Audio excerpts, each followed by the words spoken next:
नमस्कार। दूरदर्शन के इस खास कार्यक्रम साहित्य सृजन में आप सभी का बहुत बहुत स्वागत है। मैं चंद्रशेखर पराशर आपका हार्दिक अभिनंदन करता हूं। मित्रों, साहित्य सृजन के इस खास कार्यक्रम में हम किसी खास शख्सियत से बात करते हैं, उनके साहित्यिक यात्रा पर बात करते हैं और बहुत सारे जितने कार्यक्रम होते हैं गीतों के, गज़लों के, कविताओं के, उनके बारे में हम बात करते हैं और बात करते हैं साहित्य पर, आज का साहित्य और परंपरागत साहित्य, उसके बारे में हम बातचीत करते हैं। आज हमारे ख़ास इस कार्यक्रम में हमारे स्टूडियोज़ में मौजूद हैं वीरेंद्र मधुर जी। जाने माने आप गीतकार हैं, गज़लकार हैं, कवि हैं और बहुत सारे कार्यक्रमों में शिरकत करते रहते हैं और ख़ास तौर पर आज हमारे बीच में मौजूद हैं। सर, आपका बहुत बहुत हार्दिक अभिनंदन। धन्यवाद। कैसे हैं आप? बहुत अच्छा जी। आपके चेहरे को, मुस्कुराते चेहरे को देखकर मुझे एक याद आती है, बातें याद आती हैं। साहित्य तो आप सुनाएंगे ही, लेकिन मैं कहना चाहूँगा कि एक साहित्यकार जो होता है उसकी बड़ी जिम्मेदारी होती है। वो जीवन के विभिन्न पहलुओं पर, विभिन्न जो भी उसके आयाम हैं उन पर नज़र डालते हैं और निराशाओं से आशाओं की तरफ लेकर चलते हैं। एक समाज को, एक राष्ट्र को नई दिशा प्रदान करते हैं। वही मुस्कान और वही एक उजास आपके चेहरे पर भी मुझे झलक रहा है। तो मधुर जी, मैं आपसे जानना चाहूँगा, सिलसिला शुरू करते हैं बातचीत का।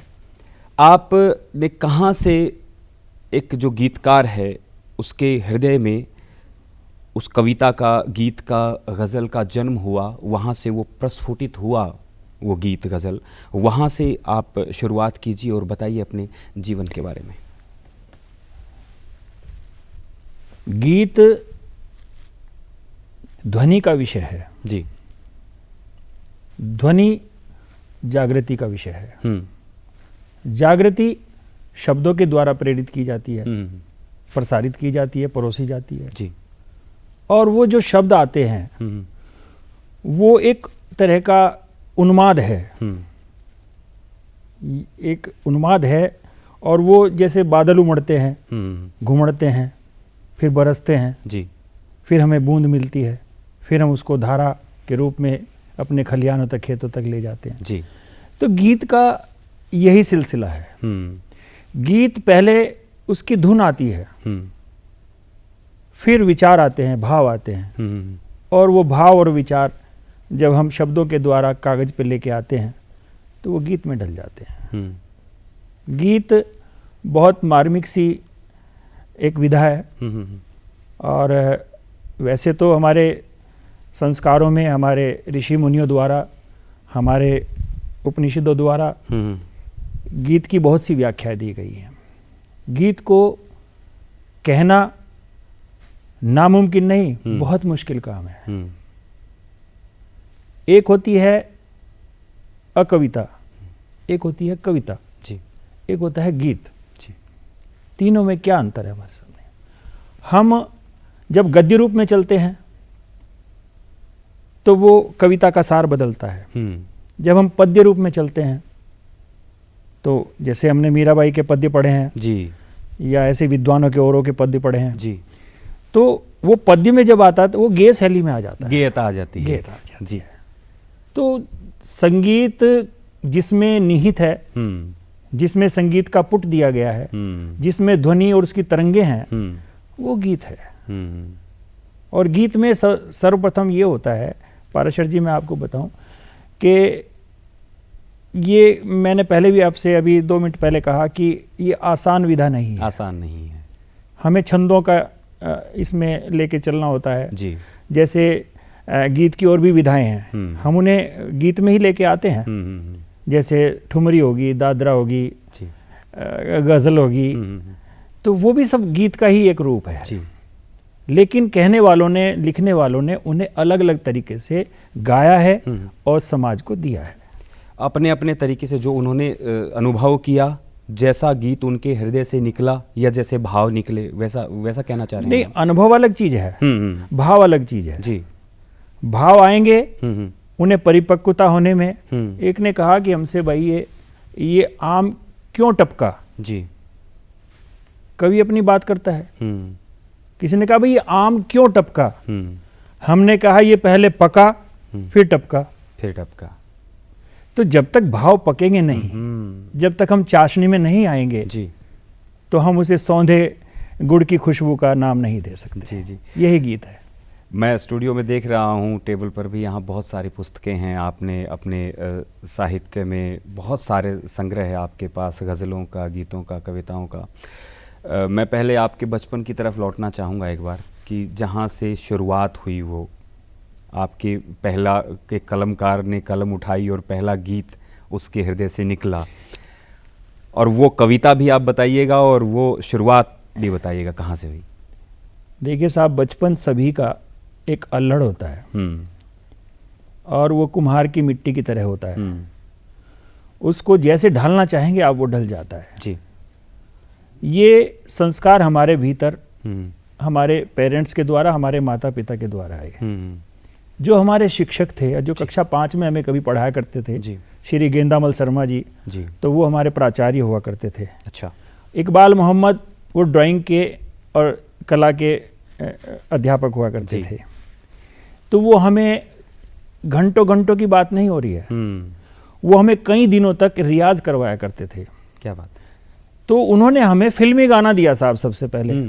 सावन का महीना और पावन करे शोर, जियरा रे झूमे ऐसे जैसे मन में नाचे मोर। तो वो गीत हमने साहब हमसे गाया नहीं गया। तो मोहम्मद इकबाल जी बोले कि भाई ऐसा है वीरेंद्र, वो वीरेंद्र बोलते थे जी, कि ये तुझे याद करके कंठस्थ करके लाना पड़ा। तो वो जो कंठस्थ करने की जो भाषा है, जो उनका एक विषय था, जो उन्होंने हमसे बात कही थी, वो आज तक हम लेके चल रहे हैं, उनकी डोर बांध के चल रहे हैं अपने साथ में जी। उन्होंने कहा था कि अपनी रचना हो तो उसे कंठस्थ करो, उसे याद करो। यदि आपको याद नहीं है कुछ कविता, तो वो कविता आपकी नहीं है।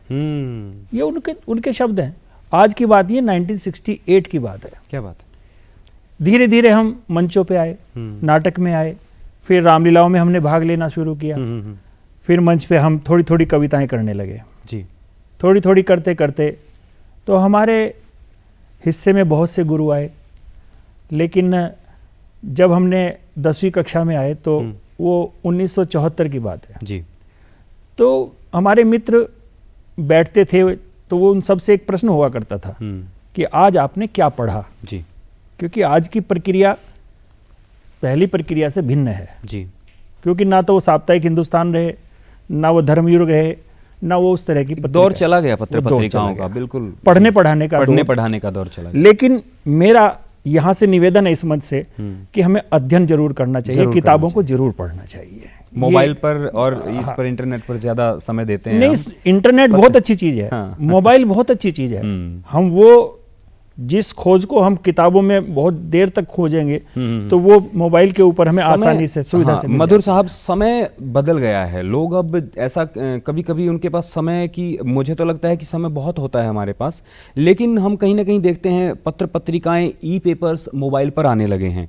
वो हम जो अखबार पढ़कर देखते हैं, वो उसको खोल कर देखते हैं, उसकी सौंधी खुशबू आती है और पत्रिका की खुशबू आती है, वो अब मोबाइल में देख तो लेते हैं। आजकल के नए लड़के लड़कियां हैं वो देखते हैं, पर वो बात नहीं बनेगी तब तक आप जो उसकी खुशबू नहीं लेंगे, जो उसको महसूस नहीं करेंगे। हाथों में किताब लेकर घंटों घंटों पढ़ते थे, वो एक दौर। अच्छी बात कही आपने जी। एक बहुत अच्छी आपने विषय उठाया है जी।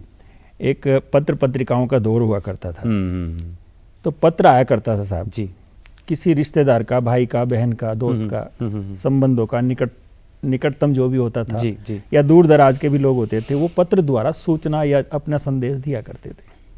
और एक पत्र के आने पर द्वार पर जो हमारी देहरी होती थी, वो बहुत बेताबी से इंतजार करती थी उस डाकिए का, उस पत्रवाहक का कि वो पत्र हमारे नाम आया कि नहीं आया। हाँ जी, हाँ जी। तो उस पत्र की जो जिज्ञासा होती थी कि इसमें मेरे बारे में क्या लिखा, मुझे कुछ कहा कि नहीं कहा जी। माँ अलग कहती थी, दादी अलग कहती थी, बाबा अलग कहते थे। जी, हाँ जी। तो आज वो जो रिश्ते हैं उनमें एक भिन्नता आ गई। मैंने बचपन में एक 74 सन की बात है, मैंने एक बचपन की एक कविता उस पर लिखी थी, तो मैं उसकी कुछ पंक्तियां निवेदित करना चाहता हूँ जी। तो शायद मेरे मन की बात है तो मैं आप तक पहुंचा रहा हूं। प्लीज। आज के हालात पर और पिछले हालात को लेकर के वो गीत बिल्कुल अपने आप में एक सेटिंग करता है, फिट बैठता है। प्रासंगिक जी। कहाँ से लाऊं बचपन अपना, कहाँ से लाऊं हंसी पुरानी। ये उन दिनों का गीत है साहब। क्या बात। कहाँ से लाऊं बचपन अपना, कहाँ से लाऊं हंसी पुरानी। सपन हो गई है अल्हड़ता, सपन हो गई है अल्हड़ता, बहुत उदास हुई शैतानी। कहाँ से लाऊं बचपन अपना, कहाँ से लाऊं हंसी पुरानी। और उसका बंद देखिए साहब, कितना खूबसूरत बंद उन दिनों बना वो जी। कि अब ना वो रेतीला घरौंदा, जिसको बना के हमने तोड़ा। अब ना वो रेतीला घरौंदा, जिसको बना के हमने तोड़ा। अब ना खेल बचे वो यारों, जिनको खेल खेल में छोड़ा। क्या बात। अब तो केवल उम्र बची है, अब तो केवल उम्र बची है, जैसे तिरे बुलबुला पानी। कहाँ से लाऊं बचपन अपना, क्या बात, क्या बात। कहाँ से लाऊं हंसी पुरानी। बहुत खूब, बहुत खूब, कमाल। ये उस दौर का गीत है, 74 यानी 1974 की रचना। जी जी जी। और हम युवान तो नहीं, लेकिन टीनेजर से थोड़े बाहर निकल के आए थे, लेकिन हमें सिर्फ धुन थी। जी। कोई ऐसी घटना प्रसंग याद है, कोई वाकया ऐसा लम्हा आपको ध्यान होगा जब दोस्त, जब पहली बार आप जब रचना लिख रहे थे उस समय, उस दौर में, तो दोस्त तारीफ़ें कर रहे होंगे, और कोई ऐसी घटनाएं याद हैं आपको अपने जीवन? बहुत सी घटनाएं हैं। एक बार हम बैठे हुए थे मित्र लोग, तो उसमें हमारे मित्र हुआ करते थे तुलसी, हरिराम। तो बाद में हरिराम जी को किसी ने कुछ दे दिया था, तो वो इंतकाल हो गया था उनका। तो 4-5 लोग हम होते थे उस समय। तो हमारे भीतर एक ही बात रहती थी कि आज आपने क्या पढ़ा और आप हमें जो पढ़ा वो सुनाइए जी। यदि आपने लिखा आज, तो जो लिखा हमें वो सुनाइए। तो एक दिन हम पढ़ के कुछ नहीं गए साहब जी, और हम शांत अवस्था में अपना ऐसे बैठ गए उनके पास जाके। तो हरिराम जी बोले हमसे, हमारे मित्र जी, अरे वीरेंद्र, तुमने आज क्या पढ़ा? क्योंकि मधुर नाम हरिराम ने ही मुझे दिया था। हाँ, क्या बात है। वो कहते थे आपका कंठ अच्छा है जी जी, तो आज से आपका नाम मधुर। अच्छा, वाह वाह वाह। ये 1974 का ही ये तखल्लुस आपको वहां से मिला? वहां से मिला, हमारे मित्र के द्वारा दी हुई देन है। जी, जी, हरिराम जी ने हमें वो नाम दिया जी, जिसको हम आज तक लेकर के चल रहे हैं। क्या बात। तो वहाँ उस दिन हमें कह दिया कि आप जाइए और जब पढ़ लेंगे आप कुछ साहित्य के बारे में, कुछ कविताओं के बारे में, कुछ देश समाज के बारे में जी, तो तब हमारे बीच में आकर के बैठिए और नमस्ते आप जाइए। तो ये होता कंपटीशन होता था एक तरह से कि भाई मैं एक कविता याद करके लाया हूँ, एक गीत याद किया है मैंने, आप भी करके लाइए। अपने कॉम्पिटिटर्स को, सबको एक बनाते थे कॉम्पिटिटर्स। नहीं, वो कॉम्पिटिटर नहीं थे, वो सुधारक थे। सुधारक कहें तो और अच्छा। कॉम्पिटिटर तो प्रतिस्पर्धा में आ जाएगा, लेकिन सुधारक और मित्र आहा क्या बात है। जी, अगर सुधारक मित्र बन जाए तो उससे बड़ी कोई आदमी के साथ उपलब्धि नहीं। मित्र वही है जो अच्छा सुधारक हो, है ना, आपके गुणों की बजाय आपके अवगुणों को निकाले। उन दिनों मैंने उसी दौरान एक गीत लिखा, तो उसमें हरिराम जी ने एक मुझे पंक्ति का सहयोग किया था जी। वो पंक्ति भी मैं आपको बताता हूँ कि किस पंक्ति में उन्होंने मुझे सहयोग किया जी। ये सावन के ऊपर गीत लिखा था साहब। जब पीऊं पीऊं गाए रे, बागों में कोयल कुहुकाए रे। क्या बात है। जब पीहू पीहू गाए रे, बागों में कोयल कुहुकाए रे, तब याद आए मेरे बालम, तब याद आए मेरे बालम, परदेस गए नहीं आए रे। जब पीहू पीहू गाए रे, जब भी बागों में कोयल कुहुकाए रे। और उस पंक्ति में कहाँ उन्होंने पंक्ति का संशोधन किया था, वो अंतरे में देखें आप कि असुवन से भीगी प्रतीक्षा। बहुत बहुत दिक्कत का काम है साहब जी। प्रतीक्षा जो है वो बहुत तकलीफ देती है कि असुवन से भीगी चुनरिया, कब आओगे सांवरिया। हाँ हाँ हाँ। असुवन से भीगी चुनरिया, कब आओगे सांवरिया। अधरों का पनघट प्यासा, ताने मारे है गगरिया। कलियां जब चटके चमन में, एक हुक सी उठती मन में। भटकू में पतझर पतझर, सखियां झूले सावन में। भटकू में पतझर पतझर, सखियां झूले सावन में। अब उन्होंने जो पंक्ति दी वो सुनी कि पीड़ा की रजनी गंधा, पीड़ा की रजनी गंधा, अरे महक महक महकाए रे जब। ये जो महक महक है, महक महक महकाए रे जब, प्यूं प्यूं गाए रे। क्या बात है। बागों में कोयल कुहुकाए रे। तो ये संशोधन किया था उन्होंने कि इसमें महक महक जो शब्द है वो आप डालिए।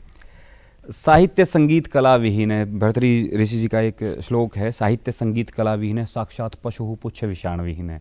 ऐसा कहा गया है शास्त्रों में, साहित्य शास्त्र में, कि संगीत, साहित्य और कला की जिसको परख नहीं है, जिसको ज्ञान नहीं है, वो साक्षात बिना सींग और पूंछ का पशु है। नहीं, उन्होंने सत्य जानवर है ना। उन्होंने तो सत्य कहा। और वो हमारे नरों के, मनुष्य के ऊपर ही है। तो ये जो इसको आप क्या मानेंगे, ये आपको ऑफस्प्रिंग एक परिवार में मिली, ये आपको जो साहित्य के प्रति, कला के, संगीत के प्रति इतना अच्छा गला आपको मिला, परिवार में मिला, या फिर बाद में आपने अनुभव किया कि बचपन में उस दौर में कि हाँ फिर निखरी कला भी और गायन भी और ये निखरा है? नहीं, इसमें देखिए कुछ पैतृक होता है और कुछ प्रकृति देती है। प्रकृति सभी को देना जानती है, उसको लेने का आदमी को अभ्यास होना चाहिए। एक अभ्यास शब्द का प्रयोग कर रहा हूँ। जी जी। अभ्यास जरूरी है। अभ्यास जरूरी। कला, संगीत और जो आपने साहित्य की बात की है, ये हमारे पूर्वजों से, हमारे परिवारों से चलता है। संगीत आप सुने अपने घर में, बाल्टी में मुंह दे के दिए बोलेंगे जी, तो आपको एक ध्वनि दिखाई देगी। कुएं के अंदर जाके आप आवाज दोगे तो वापस लौट के आएगी। आएगी ना साहब। हाँ जी, तो हमने वो काम किए। हमने कहा यार ये आवाज जो आएगी लौट के, इसका अनुभव हमने लेना है और इसका अभ्यास करना है। गॉड गिफ्ट तो परमात्मा दे देता है, भगवान दे देते हैं, लेकिन उसको अभ्यास करना जरूरी है। अभ्यास जो बहुत जरूरी है। तो ये जो साहित्य, संगीत और कला है, ये हमें सीखते रहना चाहिए। हमने अपनी माँ से सीखा, हमने अपने पिताजी से सीखा जी, और आज आपके सामने यहाँ हम बातचीत कर रहे हैं। परिवार की बात करेंगे, आपके परिवार के व्यक्तिगत बातें करेंगे, तो परिवार में कोई जिसको खास आपको सपोर्ट किया, जिसने, और जो बहुत आपको? मेरे पिता ने सपोर्ट किया। मेरे पिता लेक्चरर थे और जिसे डबल एमए किया जाता है, उन्होंने डबल एमए किया जी। फुटबॉलर थे। अच्छा।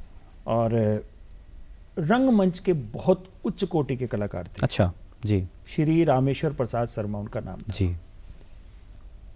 उन्हें एक बारी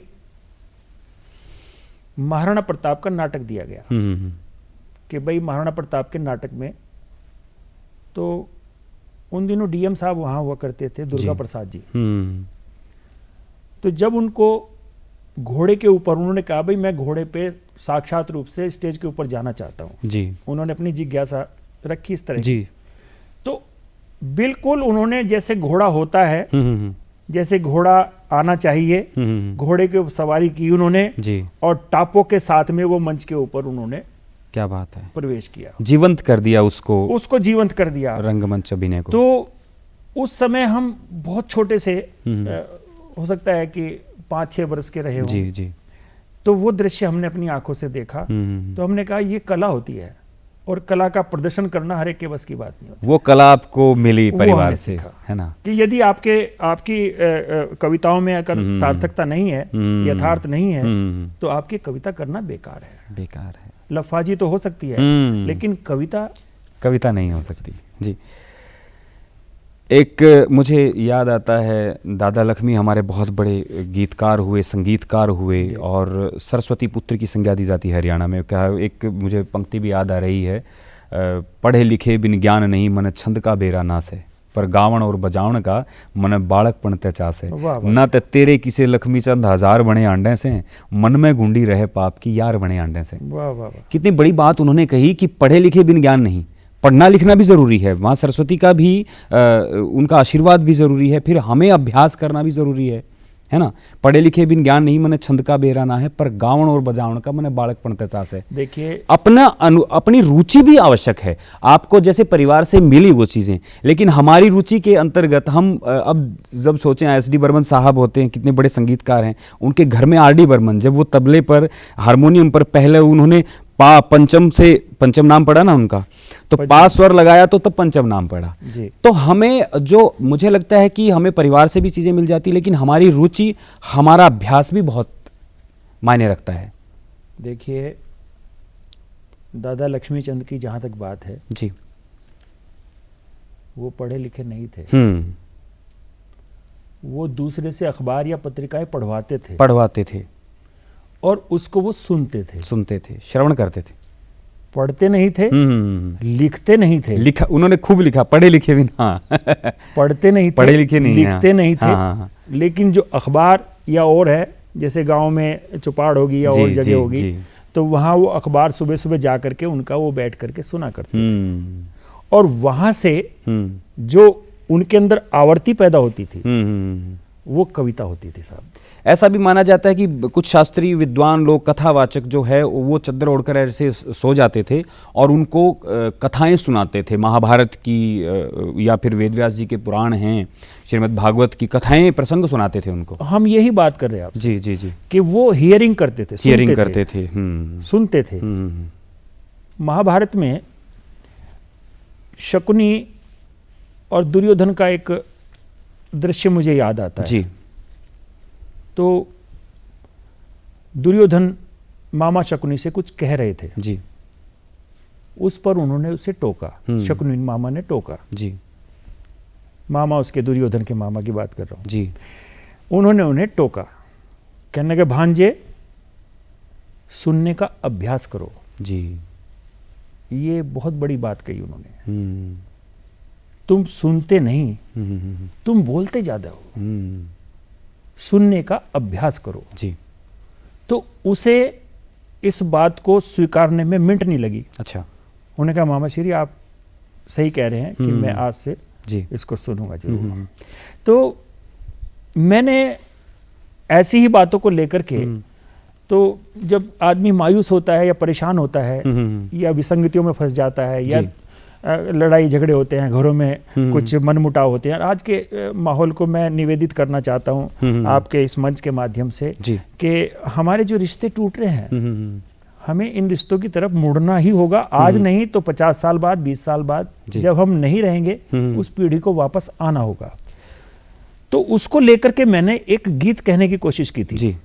वो गीत क्या था, अब मैं आपको उसको कुछ पंक्तियां सुना रहा हूं। जी प्लीज।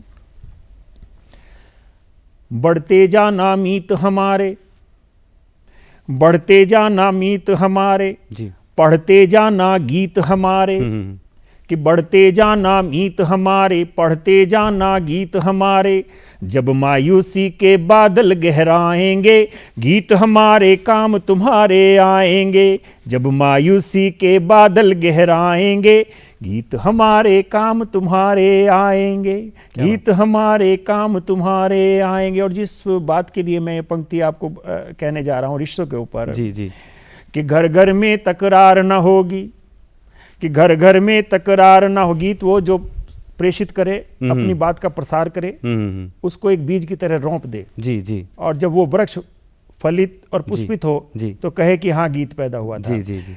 कि घर घर में तकरार न होगी, हर आंगन दीवार न होगी, कुंठाओं का जाल न होगा, संतरासों का ख्याल न होगा, सरकारी ना बातें होंगी, सिर्फ काम की बातें होंगी, रीति और रिवाज भी होगा, सभ्य स्वच्छ समाज भी होगा, मंदिर मस्जिद ना फिर से टकराएंगे, गीत हमारे काम तुम्हारे आएंगे, गीत हमारे काम तुम्हारे आएंगे। मुझे लगता है आपके गीतों से प्रेरणा खूब लेंगे, युवा भी प्रेरणा लेंगे। और मैं एक बार चलते चलते समय थोड़ा हमारे पास कम है, और युवा भी और हमारे देखने वाले भी आपसे, आपके गीतों से ज़रूर प्रेरणा लेंगे और गीत उनके ज़रूर काम आएंगे आपके। मुझे चलते चलते बताइए कि आप विदेश यात्रा भी की, वहाँ पर मंच की शोभा बढ़ाई, थोड़ा सा मुझे ब्रीफ में बताइएगा उसके बारे में। दुबई में अलवर्सा एक जगह है जी, तो वहाँ ऐसे ही कुछ मित्र इकट्ठे हुए थे, तो हमारा बेटा वहाँ रहता था जी, तो उसने कहा मैं आपको कुछ लोगों से मिलवाता हूँ। तो चले गए, उनकी कोई संस्था थी वहाँ जी। उन्होंने कहा जी आपका एकल पाठ कराएंगे हम यहाँ पे। तो उन दिनों 2017-18 की बात है जी, तो तब वो हमारा 1 घंटे का वहाँ काव्य पाठ हुआ।